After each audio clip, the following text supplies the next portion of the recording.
artificial intelligence can have potentially many benefits. I think one of the key challenges is going to be if machines make major decisions based on massive amounts of data, how do we validate the veracity of data and who does it?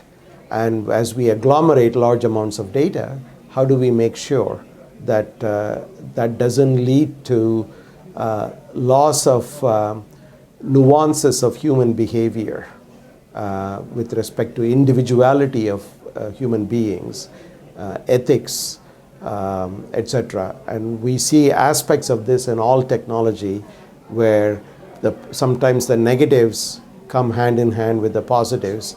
So I don't think it's possible with any technology to completely eliminate all the negatives. But the question would be, how do we maximize the positive and minimize the negative? And that's going to be equally significant for artificial intelligence.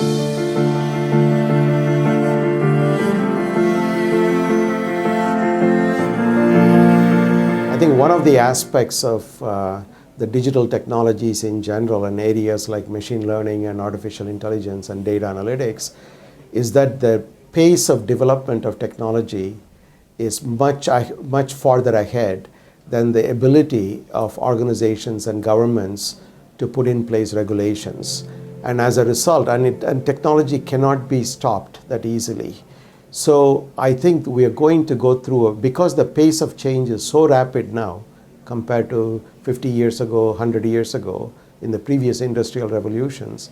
And I think it's going to be very important for us to make sure that the policy side, the ethical guidelines, the regulations don't lag too far behind the creation and deployment of technology.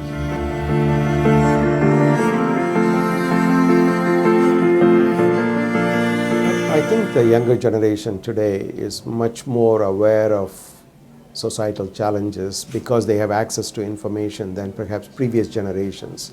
I think that's a very good news. But they also have more challenges because they have so many possibilities in a rapidly changing world.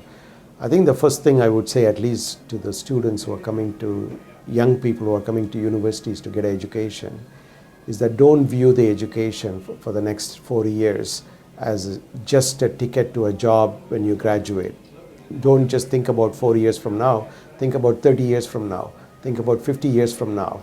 And which we cannot project, but at least what are the things you can absorb as quickly as possible in 4 years that will position you well, not just 4 years later, but 20 years later, 30 years later, etc.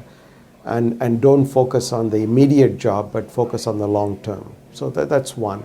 The second would be, I think, especially in education, one has to cultivate a joy of learning and the passion for learning. I mean, it's a term that's overused perhaps, but there is truth to this. And if you don't enjoy, if you're just there to get a degree so that you can just go get a job, then the concept of lifelong learning is going to become more burdensome than enjoyable. And I think that's another piece of advice I would give. I wish I was 40 years younger so I could tap into the opportunities that new technologies give.